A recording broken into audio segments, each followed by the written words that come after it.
Salut tout le monde, je m'appelle Angelo Siamis. J'ai fait une série où j'essaie d'aller le plus loin possible dans le football professionnel. Et aujourd'hui, je vais vous parler comment avoir des contacts dans le foot.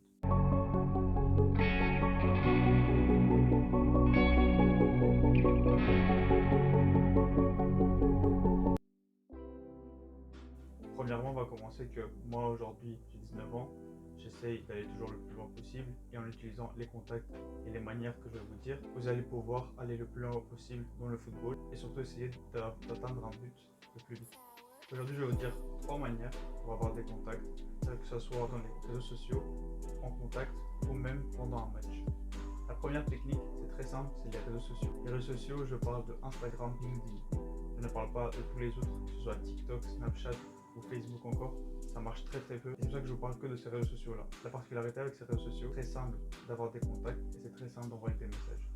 Sur Instagram, il faut avoir un compte professionnel, ça veut dire avec des photos de matchs, de vous, des entraînements, et une photo de profil sérieuse qui montre que vous êtes un joueur sérieux et que vous voulez atteindre plus haut niveau.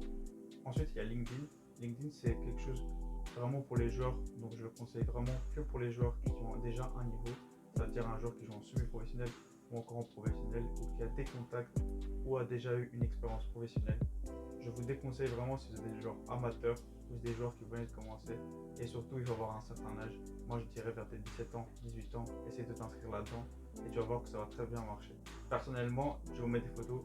Moi, j'ai fait mon compte et franchement, en 2 semaines, j'ai eu 30 contacts. Les contacts, c'est très important. C'est des gens qui sont intéressés à toi et c'est comme ça que j'ai pu envoyer des messages et me faire avoir des offres.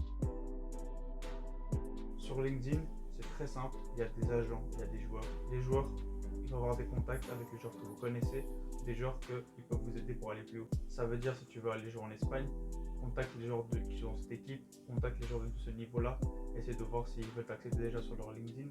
Et ensuite, tu veux jouer à Malte, envoie des messages à Malte, à des agents, connecte-toi avec eux. Déjà, la première étape, c'est te connecter. Et ensuite, essaie directement d'envoyer un message très sympathique en leur disant bonjour, je m'appelle et j'essaye d'aller le plus haut possible dans le football. Comme vous avez vu, moi, mon LinkedIn, j'ai déjà 30 contacts et les contacts que j'ai, bien sûr, je ne vais pas vous les dévoiler. Des gens sérieux qui veulent atteindre un niveau et qui peuvent m'aider à ce niveau-là.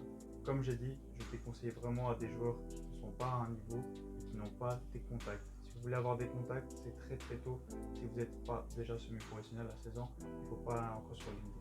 J'ai des amis que j'ai mis sur LinkedIn, ils jouent en semi-professionnel en ce moment et c'est grâce à ça qu'ils peuvent peut-être aller plus haut. La troisième technique qui est vraiment très compliquée en ce moment avec le Covid, c'est de parler directement dans des joueurs pendant un match. Ça veut dire à la fin d'un match, vous jouez contre une équipe qui vous intéresse pour la saison prochaine. Vous allez directement parler avec des joueurs, leur dire comment est le club, comment ça va. Moi, je me rappelle quand j'étais à Wemel encore, quand j'étais en U17 à 17 ans, j'allais directement après le match leur demander quelle est l'équipe, si vous gagnez de l'argent et à quel niveau de professionnalisme est le club. Bien sûr, maintenant que je joue en professionnel, je le fais toujours, je parle toujours avec les joueurs à la fin du match, mais avec le Covid, on n'a pas le temps. Après, cette technique marche très bien aussi dans les trials, ça veut dire les entraînements, les tournois que vous allez faire. Si vous allez faire un essai à un club, directement parler avec ces joueurs. Ces joueurs peuvent vous aider à atteindre le contrat ou même à atteindre le contact que vous voulez. Avec les coachs, je vais être très clair, c'est très difficile de parler. Les coachs ne veulent pas des joueurs qui parlent trop, ne veulent pas des joueurs qui ne sont pas sérieux et ne veulent surtout pas savoir votre vie privée. Ce qui veut savoir si vous êtes assez professionnel pour atteindre le niveau qu'ils souhaitent pour vous mettre dans le club. Je déconseille aussi d'envoyer un message avec votre Instagram. Votre Instagram, c'est un piège pour quelques agents ou quelques coachs. Les coachs vont ouvrir votre Instagram, vont aller checker votre Instagram. Donc soyez soit en privé pour empêcher des gens que vous ne voulez pas voir vie privée. Et ensuite, gardez une vie Instagram sociale, on va dire, très privée. Et ne mettez pas trop d'informations sur vous. Si vous voulez avoir un Instagram privé, faites-en un que pour vos amis et n'ayez pas de contact professionnel à l'intérieur. Moi, j'en ai 2 des Instagram justement pour ça, parce que je ne veux pas mélanger ma vie privée avec ma vie professionnelle. Il y a un temps, j'avais fait une vidéo sur comment avoir un contact avec un agent. Cette vidéo n'avait pas bien marché car en fait je n'expliquais pas vraiment ce qu'il fallait faire. Donc utilisez ces 3 techniques que je viens de vous dire maintenant et vous allez voir que ça va être très simple pour parler avec un agent. Bien sûr, un agent va vous demander soit une vidéo ou soit une photo ou peut-être de l'argent, jamais payé. La vidéo, si vous n'en avez pas, dites-le clairement, faites pas une vidéo avec quelques actions et mettez des musiques derrière, ça ne marche pas. Envoyez juste une vidéo simple, sans musique. Bien sûr, je peux vous montrer aussi comment j'ai fait ma vidéo pour atteindre le niveau que je suis maintenant, la D2 chypriote. Et cette vidéo, elle dure à peu près 2 minutes et cela, je peux vous le montrer dans une autre vidéo. N'oubliez pas de me le dire ça dans le commentaire et je pourrai le montrer un jour. Voilà, c'était les 3 techniques que j'ai utilisées pour atteindre le niveau et atteindre des contacts. Si ça marche, s'il vous plaît, dites-le moi dans les commentaires ceux qui veulent vraiment essayer. Moi, je dis que ça marche vraiment pas que dans le football. Si vous voulez être dans un autre sport ou si vous voulez essayer juste d'avoir des contacts, ça marche à tous les coups. Mais bien sûr, concentrez-vous qu'il faut être sérieux, envoyer un message sérieux et pas perdre le temps.